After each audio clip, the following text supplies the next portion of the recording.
अस्सलामुअलैकुम स्टूडेंट्स। तो इस वीडियो में हम बात करेंगे मॉलिक्यूलर जो लेवल है ना नियोप्लेजिया की, उसके बारे में बात करेंगे। ठीक है, मैंने टॉपिक की हेडिंग नहीं लगाई। ठीक है, जो है ना, चलो लगा देते हैं मॉलिक्यूलर बेसिस ऑफ नियोप्लेजिया। ठीक है, अच्छा, सबसे पहले ना म्यूटेशन क्या होती है, what is mutation. Basically mutation आपके पास क्या होती है, it is the permanent alteration in the DNA and it is heritable to next daughter cell या फिर नेक्स्ट जनरेशन। इसे हम कहते हैं क्या, म्यूटेशन। ठीक है, परमानेंट मतलब क्या, डीएनए में चेंजिंग आ जाए एंड वो चेंज जो है ना आप क्या करें, नेक्स्ट जनरेशन में आप क्या क्या करें, ट्रांसफ़र करें, तो उसे हम कहते हैं क्या, म्यूटेशन। ठीक है, अच्छा, उसके बाद अभी हम पढ़ेंगे क्या कि जो है ना नॉर्मल सेल कैंसरस सेल कैसे बनता है। ठीक है, जो है ना ये जो टॉपिक है इसमें बस यही पढ़ेंगे कि नॉर्मल सेल कैंसरस सेल कैसे बनता है। तो चलिए स्टार्ट करते हैं। पहले आपको मैं एक चीज़ बता दूं, let suppose this is a tumour. अगर ये एक ट्यूमर है तो ये ना एक सराउंडिंग के स्ट्रक्चर, ये जो पूरे स्ट्रक्चर हैं इनको ना क्या करेगा, यहाँ पर इनमें डिस्टर्बेंस करेगा। क्या करेगा, डिस्टर्बेंस करेगा। अगर ये एक लोकल एरिया में, ये लेट सपोज ये कोई भी एरिया है एक लोकल एरिया में, तो इससे हम क्या कह रहे थे, ये एक बिनाइन है। ठीक है, अगर ये यहाँ से मेटास्टेसिस कर रहा है, दूसरी तरफ जा रहा है, तो इसे हम क्या कह रहे थे, दिस इज़ मैलिग्नेंट। क्या, मैलिग्नेंट था। ठीक है, एंड जहाँ पर ट्यूमर होगा ना, तो जहाँ पर कैंसर होगा ना, तो कैंसर सेल को ज़िंदा रहने के लिए क्या चाहिए आपको, वहाँ पर ऑक्सीजन चाहिए ना, वहाँ पर आपको ब्लड सप्लाई चाहिए। तो वहाँ पर ये क्या करते हैं, ये सेल ना वहाँ पर नियोवास्कुलराइजेशन करते हैं या फिर एंजियोजेनेसिस आप जिसे कहते हैं, वहाँ पर न्यू ब्लड वेसल भी फॉर्म होती हैं। ये मैं पूरा बताऊँगा। ठीक है, कैसा होता है। अच्छा, अब देखिए, मैं बिल्कुल एक ओवरव्यू दे देता हूँ अभी। ठीक है, यहाँ पर कुछ जीन्स होते हैं, हम ना बेसिकली जीन की लेवल पर बात करेंगे अभी। यहाँ पर कुछ जीन होते हैं जिन्हें हम कहते हैं क्या, प्रोटो ऑन्को जीन्स। क्या, प्रोटो ऑन्को जीन्स या प्रो ऑन्को जीन भी इन्हें कहते हैं। ठीक है, ये क्या, प्रोटो ऑन्को जीन्स हैं। यहाँ नीचे मैंने जो जीन्स बनाए हैं, बेसिकली ये इनको ना मैंने यहाँ पर एज अ कलेक्शन बनाया है। ठीक है, यहाँ बहुत सारे होते हैं, वो मैं बताऊँगा बाद में। यहाँ पर ये जो जीन है इन्हें हम कहते हैं क्या, ट्यूमर सप्रेसर जीन। क्या, ट्यूमर सप्रेसर जीन। अब बेसिकली होता क्या है, जब ये जीन एक्टिवेट होते हैं, ये जीन एक्टिवेट होते हैं, तो ये आकर इसको एक्टिवेट करते हैं। ये क्या है, ये क्या है, इस जीन को एक्टिवेट करते हैं। ये जीन एक्टिवेट होंगे तो ये इसको एक्टिवेट करेंगे। ये एक जीन है जिसे हम कहते हैं क्या, माइटोटिक जीन। ये क्या करता है, आपके पास सेल की माइटोसिस करवाता है। क्या, माइटोसिस करवाएगा, माइटोटिक जीन। जब ये एक्टिवेट होगा, ये इसको एक्टिवेट करेगा, मतलब क्या करेगा, माइटोसिस करेगा। अब what these gene are doing, tumour suppressor gene, ये क्या करेंगे, इस जीन को इनहिबिट करेंगे। ये क्या करेंगे, इसको इनहिबिट करेंगे। ट्यूमर सप्रेसर जीन किसको इनहिबिट करते हैं, प्रोटो ऑन्को जीन्स को। जब ये ट्यूमर सप्रेसर जीन इसको इनहिबिट करेंगे तो सेल की माइटोसिस नहीं होगी। मतलब क्या, सेल की जो है ना नंबर है, सेल का नंबर बिल्कुल सेम ही रहेगा, उसमें कोई चेंजिंग नहीं आएगी। ठीक है, अच्छा, उसके बाद यहाँ पर एक और जीन है जिसे हम कहते हैं क्या, टीलोमरेज। क्या,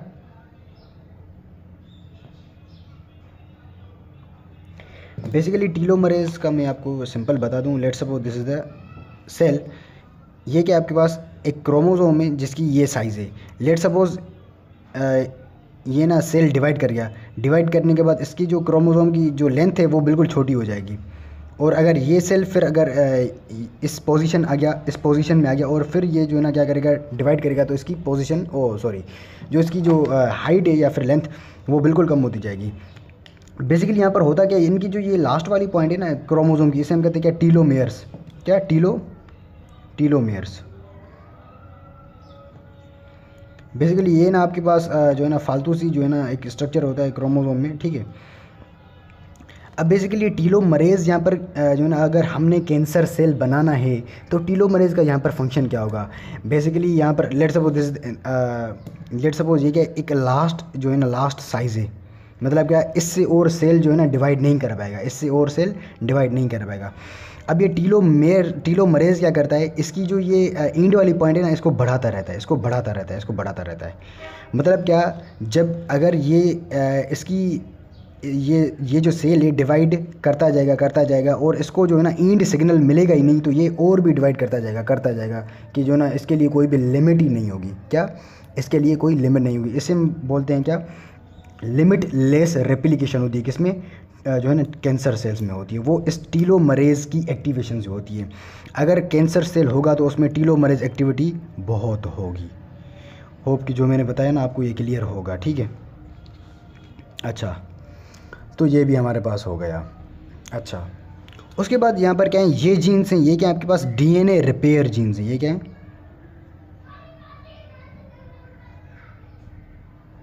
बेसिकली ये क्या कहते हैं, डीएनए को रिपेयर करते हैं। अगर कोई भी डीएनए में चेंजिंग वगैरह आ गई, ऑल्ट्रेशन वगैरह आ गई, तो यहाँ पर क्या होगा, कैंसर सेल्स हैं, तो कैंसर सेल से क्या करते हैं इसको, कैंसर अगर सेल बन जाएगा तो कैंसर सेल में ना डीएनए की जो है ना कोई भी आपके पास ठीक वाली सीक्वेंस वगैरह जो है ना वो फॉलो नहीं होती। तो this gene should be inhibited, या फिर जो है ना इसे हम कहते हैं क्या, लॉस ऑफ फंक्शन, ठीक है। अच्छा, यहाँ पर मैंने ट्यूमर सप्रेसर का नॉर्मल फंक्शन बताया और प्रोटोऑन्कोजीन का नॉर्मल जो है ना फंक्शन बताया। अब बेसिकली इनमें अगर म्यूटेशन करनी हो तो कौन सी म्यूटेशन होगी, प्रोटोऑन्कोजीन में अगर मैंने म्यूटेशन करनी हो तो यहाँ पर जो म्यूटेशन करूँगा मैं वो होगी हमारे पास क्या, गेन ऑफ फंक्शन म्यूटेशन। क्या, gain of function mutation. Let suppose ये क्या कोई भी क्रोमोसोम है, let suppose this the maternal chromosome and this the paternal chromosome. ये क्या कोई भी प्रोटोऑन्कोजीन है, ये कोई भी प्रोटोऑन्कोजीन है, ठीक है। एक मैटरनल जाएगा, एक पैटर्नल जाएगा। अब देखें ये जो जीन है, अगर मैं इसको प्रोटोऑन्कोजीन है तो इसमें अगर मैं गेन ऑफ फंक्शन म्यूटेशन कर दूं, इसको मैंने बहुत हाईली एक्टिव कर दिया, तो यहाँ पर जो है ना चांसेस बढ़ जाएंगे किसके, कि जो है ना मैं डेवलप करूँ क्या, कोई भी कैंसर सेल। अगर मैं एक जीन को जो है ना गेन ऑफ फंक्शन करूँगा इन प्रोटोऑन्कोजीन्स, तो यहाँ पर चांसेस बहुत बढ़ जाएंगे, ठीक है। इनमें अगर म्यूटेशन होगी प्रोटोऑन्कोजीन में तो हमारे पास क्या होगा, गेन ऑफ फंक्शन होगा अगर कैंसर सेल बनने जा रहा है तो। इन ट्यूमर सप्रेसर जीन के साथ क्या होने वाला है, अब देखें ये क्या कर रहे हैं, इसकी ग्रोथ को इनहिबिट कर रहे हैं ना, बिकॉज ये सेल क्या कर रहे हैं, ग्रोथ करवा रहे हैं, मतलब क्या सेल के नंबर बढ़ा रहे हैं। ये क्या करेगा, इसको इनहिबिट कर रहा है, तो इसमें क्या होगा, loss of function mutation, loss of function. But यहाँ पर एक डिफरेंस आ जाता है। Let's suppose this is the one chromosome, this is the other chromosome. इसमें ना अगर एक क्रोमोसोम में म्यूटेशन है, लेट्स सपोज इस जीन में आपके पास जो है ना लॉस ऑफ फंक्शन है, तो आपने क्या करना है, आपने ना दूसरे जीन को भी इनएक्टिवेट करना है, तभी जो है ना लॉस ऑफ फंक्शन होगा। यहाँ पर अगर आपने ट्यूमर सप्रेसर जीन में म्यूटेशन करनी है, वो भी लॉस ऑफ फंक्शन वाली म्यूटेशन, तो आपको दोनों जीन को इनएक्टिवेट करना पड़ेगा। एक जीन को इनएक्टिवेट करेंगे तो दूसरा जो है ना अपना ओवर फंक्शन दिखाएगा, मतलब क्या वो उसकी जगह पर भी ना अपना ज़्यादा काम करेगा इस जीन की। अगर लेट सपोज इसको मैंने डिसफंक्शन कर दिया तो ये जीन बहुत ज़्यादा वर्क करेगा, ठीक है। होप कि आपको ये जनरल ओवरव्यू पता जो है ना ठीक से समझ आ गया होगा। उसके बाद अगर कोई भी कैंसरस सेल बन गया तो उसमें जो है ना 8 चीज़ें होनी चाहिए। क्या, 8 पॉइंट्स होने चाहिए उस कैंसरस सेल में। Number 1, self sufficient in growth and signal. यहाँ पर ये जो ग्रोथ एंड सिग्नल का ये मैंने पूरा बताया ना, ये जो है ना कैंसरस सेल खुद कंट्रोल कर रहा होता है पूरा का पूरा। And then insensitive to growth inhibitory signal in cancer. यहाँ देखिए ग्रोथ के सिग्नल को जो है ना खुद बढ़ा रहा था, एंड ग्रोथ के जो है ना इनहिबिटरी सिग्नल्स को, ये क्या है, इनहिबिटोरी सिग्नल है ना, ये कि आपके पास ट्यूमर सप्रेसर ये इसको इनहिबिट कर रहा था। ओके, थर्ड फंक्शन यहाँ पर मैंने क्या बताया, डीएनए रिपेयर जीन। तो यहाँ पर क्या, डीएनए रिपेयर डिसफंक्शन जीन में क्या होगा, डिसफंक्शन हो जाएगा। एंड देन हाँ, यहाँ पर एक और चीज़, ये क्या है आपके पास, ये जीन है, इस जीन को हम कहते हैं प्रो लाइफ जीन, या मैं इसको प्रो लाइफ कहता हूँ जो है ना। बाय द वे इसका नाम है आपके पास क्या, जो है ना anti apoptotic gene, pro life gene. मतलब क्या, ये लाइफ को बचाता है, प्रो लाइफ जीन, हमारी नहीं सेल की, सेल भी वैसे हमारे में ही है, ठीक है बहरहाल। और ये क्या आपके पास, प्रो एपोप्टोटिक जीन। क्या, प्रो एपोप्टोटिक जीन। इन दोनों में ना बैलेंस होना चाहिए। अगर इनमें बैलेंस नहीं होगा ना तो आपके पास जो है ना गड़बड़ होगी। अगर हमने कैंसर सेल बनाना है, क्या कैंसर सेल बनाना है, तो ये क्या आपके पास प्रो एपोप्टोटिक जीन, ये क्या करता है, अपोप्टोसिस करवाता है। कैंसर सेल आपके पास क्या होते हैं, बहुत ज़्यादा होते हैं नंबर में, तो उनकी अपोप्टोसिस नहीं होती, दे इवेड द अपोप्टोसिस। तो ये क्या करेंगे, ये जो प्रो अपोप्टोटिक जीन है इसको इनहिबिट कर देंगे। इसको जो है ना लॉस ऑफ फंक्शन म्यूटेशन कहते हैं, ये सेम वाला लॉस ऑफ फंक्शन। ये जो प्रो लाइफ जीन है, मतलब क्या एंटी अपोप्टोटिक जीन, इसको जो ना क्या कर देंगे, ये इसकी एक्टिविटी को बढ़ा देंगे, इसकी एक्टिविटी को बढ़ा देंगे। तो मतलब क्या सेल मरेगा नहीं, खुद से अपोप्टोसिस उसकी नहीं होगी। ब्यूटीफुल मैकेनिज्म, ठीक है, ब्यूटीफुल है तो नहीं वैसे पेशेंट के लिए, ठीक है, अगर वो डेवलप कर रहा है तो। एंटी अपोप्टोटिक जीन आपके पास क्या है, एक्टिवेट होगा बहुत ज़्यादा, एंड अपोप्टोटिक जीन इनहिबिट होगा, and there will be the limitless replication. वो क्यों होगी वो मैंने बताया यहाँ पर, ठीक है। एंड देन सस्टेन्ड एंजियोजेनेसिस, यहाँ पर मैंने बताया ना कि इसको ना ज़िंदा रहने के लिए क्या चाहिए भाई, ऑक्सीजन, ब्लड सप्लाई। तो एंजियोजेनेसिस मतलब क्या, न्यू ब्लड वेसल की फॉर्मेशन होगी, वो मैं बताऊँगा पूरा सारा। ये सारे जो है ना मैं बता रहा हूँ अभी ना, सारे करेंगे भी सही अभी इसको। उसके बाद हमारे पास क्या, इन्वेजन एंड मेटास्टेसिस, क्या इन्वेजन एंड मेटास्टेसिस, ये इन्वेड भी करेंगे सराउंडिंग टिश्यू को एंड मेटास्टेसाइज भी करेंगे। एंड देन लास्ट हमारे पास क्या, इवेड द होस्ट इम्यूनिटी, मतलब क्या होस्ट की इम्यूनिटी को भी जो है ना, मतलब उससे भी बच जाते हैं। दीज आर दी बेसिक जो है ना पॉइंट्स जो है ना होती हैं किसमें, एक कैंसर सेल अगर बन रहा है तो, ठीक है।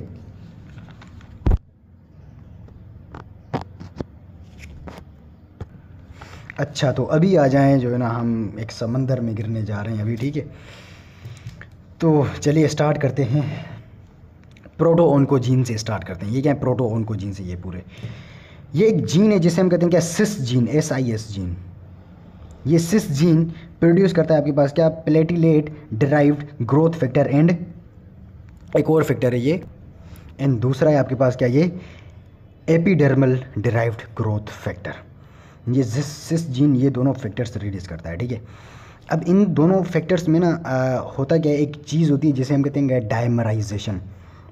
बेसिकली डायमराइजेशन का जो है ना मतलब यहाँ पर क्या है, ये ना एक फैक्टर ना दो में होंगे, मतलब क्या, एक फैक्टर ना एक दूसरे से मिले हुए होंगे, जिसे हम कहेंगे क्या, dimerisation. Let's suppose this is the one factor and this is the other factor, ये क्या होंगे, एक दूसरे से मिले हुए होंगे, और इसे हम कहते हैं क्या, डायमराइजेशन, ठीक है। उसके बाद एक और ये जीन है, ये जीन आपके पास ना क्या करता है, रिसेप्टर्स प्रोड्यूस करता है, क्या, कौन से receptors, platelet derived growth factor receptor and epidermal derived growth factor receptors, ठीक है। यहाँ मैं इसके नाम नहीं लिख रहा बिकॉज जगह मेरे पास बिल्कुल कम है, ठीक है। तो ये क्या आपके पास, ये जो पिंक वाले हैं वो ये रिसेप्टर प्रोड्यूस कर रहा है, ठीक है, ये वाला जीन ये रिसेप्टर प्रोड्यूस कर रहा है। अब बेसिकली होगा क्या, ये जो डायमर हैं, ये दोनों डायमर, इनमें से कोई भी ले लें, ये डायमर ना ये आकर ये इस रिसेप्टर पर क्या करेंगे, बाइंड करेंगे। ये जब इस रिसेप्टर पर बाइंड करेंगे तो यहाँ पर एक एंजाइम होता है जिसे हम कहते हैं क्या, टायरोसिन काइनेज। ये इस स्केच वाला जो ये जो पर्पल वाला है ना, ये एंजाइम है, क्या, ये एंजाइम है। चलो मैं एंजाइम के बाद में बताता हूँ। जब ये जैसे ही जो है ना एक्टिवेट हो गए रिसेप्टर, तो ये क्या करते हैं ना, यहाँ पर फास्फेट ना ऑटो फास्फोराइलेशन करते हैं ना, इस टायरोसिन काइनेज की, क्या, टायरोसिन काइनेज की ऑटो फास्फोराइलेशन करेंगे तो टायरोसिन काइनेज क्या होगा पता है, एक्टिवेट हो जाएगा। क्या, टायरोसिन काइनेज पता है क्या होगा, एक्टिवेट होगा। एंड टायरोसिन काइनेज एक्टिवेट होने के बाद इसके एक्टिवेट होने के बाद ना, इसके बिल्कुल नीचे, यहाँ पर मैंने नीचे बनाया, इसकी एक्टिवेट होने से ना एक जो है ना प्रोटीन एक्टिवेट होता है जिसे हम कहते हैं क्या, रॉस, क्या, Ross, RAS,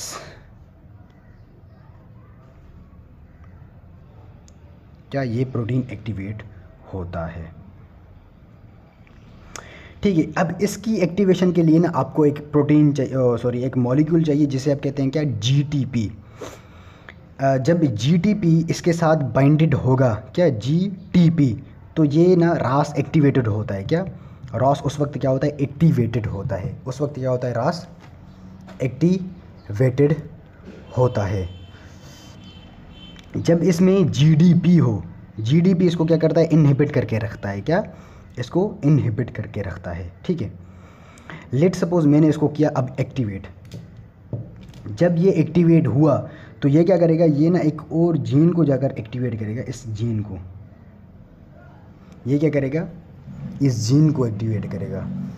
this gene is known as the MYC gene, क्या MYC जीन। यहाँ पर बहुत सारे जीन होते हैं बट जो मेन चीज़ है ना मैं आपको वो बताऊँगा, ठीक है। This gene is known as the MYC gene. अब MYC जीन क्या करेगा, ये एक फैक्टर प्रोड्यूस करता है, क्या ये एक फैक्टर प्रोड्यूस करता है जिसे हम कहते हैं क्या, ट्रांसक्रिप्शन फैक्टर। ये एक फैक्टर प्रोड्यूस करेगा, ये वाला फैक्टर, इसे हम कहेंगे क्या, ट्रांसक्रिप्शन फैक्टर। अभी मैं आपको नॉर्मल सारा ये सारा नॉर्मल बता रहा हूँ, ठीक है। अब अगर नॉर्मल आ गया तो कैंसर समझना बिल्कुल आसान हो जाएगा। आपने म्यूटेशन करनी है बस सिर्फ। ये कि आपके पास ट्रांसक्रिप्शनल, टी का मतलब है ट्रांसक्रिप्शनल फैक्टर। अब बेसिकली ये ट्रांसक्रिप्शनल फैक्टर ना जाकर एक और जीन से बाइंड करेगा। ये ट्रांसक्रिप्शनल फैक्टर आ गया, ये इसने इस जीन के साथ बाइंड किया। जैसे ये इस जीन के साथ यहाँ पर बाइंड करेगा तो ये जीन एक प्रोटीन जो है ना रिलीज़ करता है जिसे हम कहते हैं क्या, साइक्लिन डी।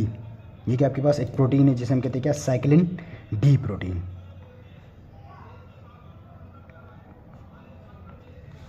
ये क्या आपके पास एक प्रोटीन आ गया, cyclin D. Pretty good, hope कि आपको इतना क्लियर हो गया होगा। अच्छा, उसके बाद जब जैसे ही ये साइक्लिन डी प्रोड्यूस हो गया उसके बाद ना एक और जीन यहाँ पर एक्टिवेट होता है। ये जीन पता है क्या करता है, एक एंजाइम प्रोड्यूस करता है। ये क्या करता है, यहाँ पर एक एंजाइम प्रोड्यूस करेगा। This is your that enzyme. Let suppose ये आ गया आपके पास इसका फेस,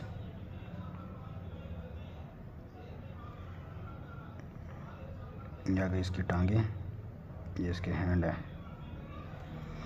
ठीक है। अब ये ना आपके पास एक जो है ना क्या बन गया, एक एंजाइम प्रोड्यूस करते हैं ये वाले जीन्स। इस एंजाइम को हम क्या कहते हैं, इसका नाम है क्या, CDK, क्या CDK, साइक्लिन डिपेंडेंट काइनेसिस, क्या cyclin dependent kinesis. These are your cyclin dependent kinases. What is the function of these cyclin dependent kinases is the most important. अब इसको यहाँ पर छोड़ दें। मुझे लग रहा है कि जो ना आपको ये बकवास लग रहा होगा बट अभी के लिए ट्रस्ट करें, बिल्कुल मज़ा आने वाला है आगे, ठीक है। एक यहाँ पर ये जीन है, इसे हम कहते हैं क्या, ये एक ट्यूमर सप्रेसर जीन है, इसे हम कहते हैं क्या, RB जीन, क्या RB जीन। RB जीन एक प्रोटीन प्रोड्यूस करता है जिसे हम कहते हैं क्या, RB protein. This is your RB protein. ये क्या एक ट्यूमर सप्रेसर जीन है। ट्यूमर सप्रेसर जीन का फंक्शन क्या था आपके पास, वो जो है ना क्या करता था, माइटोसिस को इनहिबिट कर रहा होता था। क्या कर रहा था, माइटोसिस को इनहिबिट कर रहा था। तो ये RB प्रोटीन पता है नॉर्मली क्या करता है, this RB protein normally does what, ये ना इस फैक्टर है, ये एक फैक्टर है जिसे हम कहते हैं क्या, E2F फैक्टर। E2F फैक्टर क्या करता है, इस जीन को एक्टिवेट करता है और यहाँ पर क्या होती है, माइटोसिस होती है। यहाँ पर क्या होती है, फिर माइटोसिस होती है। E2F इस माइटोटिक जीन को एक्टिवेट करता है। बेसिकली यहाँ पर होता क्या है, ये ना RB प्रोटीन क्या करता है, इसको ना अपने पिंजरे में जो है ना बिल्कुल बंद करके रखता है, इसको अपने पिंजरे में बंद करके रखता है। मतलब क्या, ये नॉर्मली इनएक्टिवेटेड होता है। ये जो आपके पास है ना E2F फैक्टर, ये नॉर्मली इनएक्टिवेटेड होता है। इसको इनएक्टिव कौन करता है, RB प्रोटीन। RB प्रोटीन कौन प्रोड्यूस कर रहा था, यहाँ पर ये जो जीन था आपके पास, RB जीन था, ठीक है।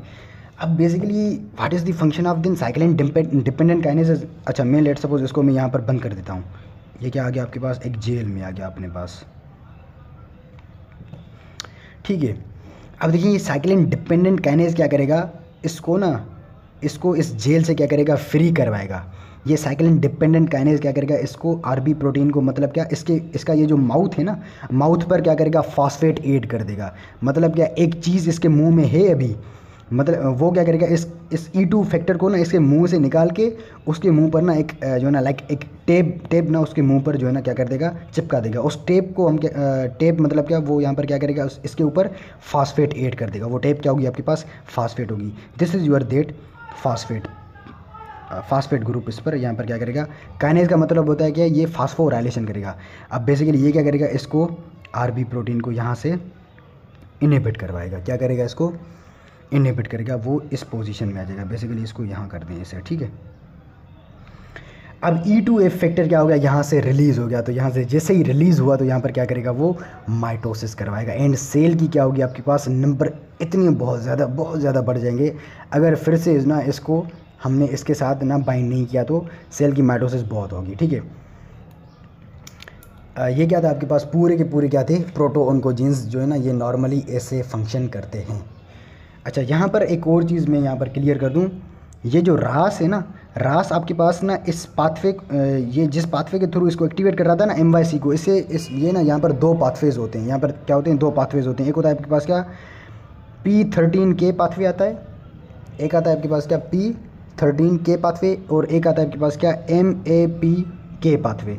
इन दोनों पाथवेज के थ्रू ना ये रास इसको एक्टिवेट करता है, जो है ना आपके पास किसको, MYC जीन को। MYC जीन आपके पास क्या करेगा, टिश्यू फैक्टर प्रोड्यूस करेगा, एंड सारा कुछ हो रहा होगा, ठीक है। अच्छा, MYC जीन के दो फंक्शंस आपने याद करने। नंबर 1 कि जो ना ये साइक्लिन D को प्रोड्यूस करता है, this is your cyclin D protein. And ये ना एक और चीज़ करता है क्या, RNA की एक्सप्रेशन को बहुत बढ़ाता है, ठीक है। अच्छा, होप कि आपको इतना क्लियर हो गया होगा। अब आ जाए ना, मैंने कैंसर सेल डेवलप करना है तो क्या करूँगा मैं भाई।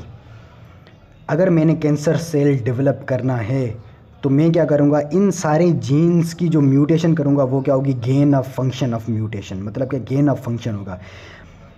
आपने जो याद करना है is the MYC gene. MYC gene में बहुत जो है ना म्यूटेशन होती है, आपको बहुत मिलेगी, क्या बहुत सारी म्यूटेशन मिलेगी, ठीक है।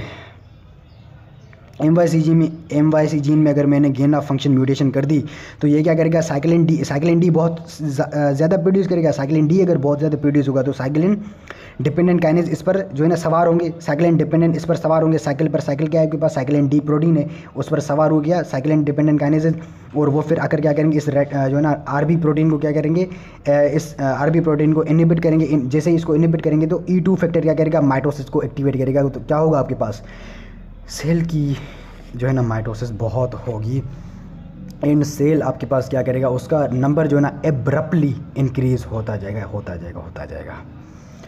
होप कि आपको ये बेसिक जो ना ये इसका मैकेनिज़्म आपको पता और मतलब क्या समझ में आ गया होगा। Pretty good. उसके बाद ये जो है ना आपके पास ग्रोथ फैक्टर्स, ये ग्रोथ फैक्टर ना एक जो है ना कैंसर में देखे गए हैं, उसे हम कहते हैं क्या, ग्लायोब्लास्टोमास। ये ना ग्रोथ फैक्टर्स की जो है ना बहुत ज़्यादा प्रोडक्शन होती है, किसमें एक जो है ना क्या है आपके पास, एक जो है ना कंडीशन है जिसे हम कहते हैं क्या, मतलब कैंसर है, उसे हम कहते हैं क्या, ग्लायोब्लास्टोमास। इसमें भी ये आपने याद करना है, ठीक है। उसके बाद आ जाए यहाँ पर, ये देख रहे हैं जैसे ही GTP इस पर लगा तो ये रास एक्टिवेट हो रहा था। अब GTP को GDP में एक जो है ना एंजाइम कन्वर्ट करता है जिसे हम कहते हैं क्या, GTPase। क्या, GTPase क्या करता है, GTP को जो है ना ब्रेक कर देता है into the GDP। And GDP आपके पास क्या कर, अगर GDP इस रास पर आ गया तो मतलब क्या, रास इनएक्टिव हो जाएगा। This is your that GTPase, sorry.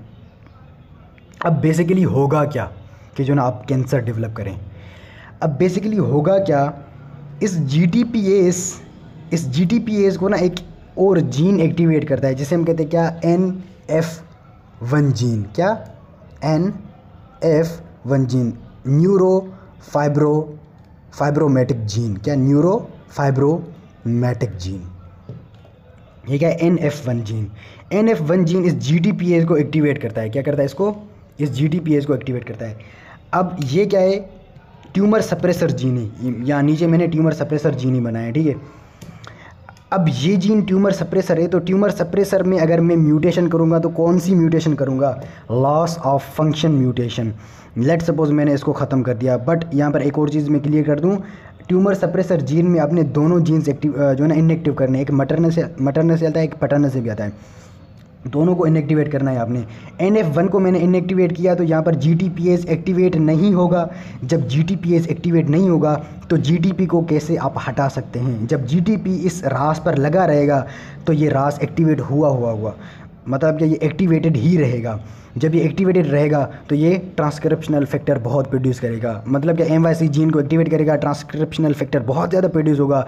And transcriptional gene आपके पास क्या कर रहा था, फिर साइक्लिन डी की जो है ना प्रोडक्शन करवा रहा था। साइक्लिन डी के बाद साइक्लिन डी पर कौन सवार हो रहा था, साइक्लिन डिपेंडेंट काइनेसिस। उसके बाद ये आपके पास फिर से माइटोसिस हो जाएगी, बहुत जो है ना माइटोसिस हो जाएगी। होप कि आपको इतना क्लियर होगा, ठीक है।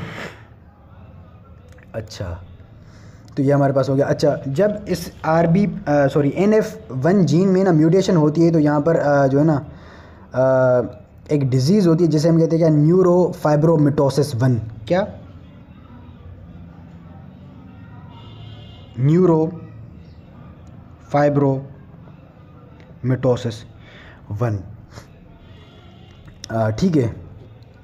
और ये जब आपके पास ना इसकी वजह से एक और भी जो है ना आपके पास क्या होती है, एक और डिज़ीज़ होती है जिसे आप कहते हैं क्या, वॉन रेकलिंग गाउसन डिजीज़। क्या? Von Recklinghausen disease. क्या? Von Recklinghausen disease. ये भी इस जीन की म्यूटेशन से होती है, इस जीन की म्यूटेशन से।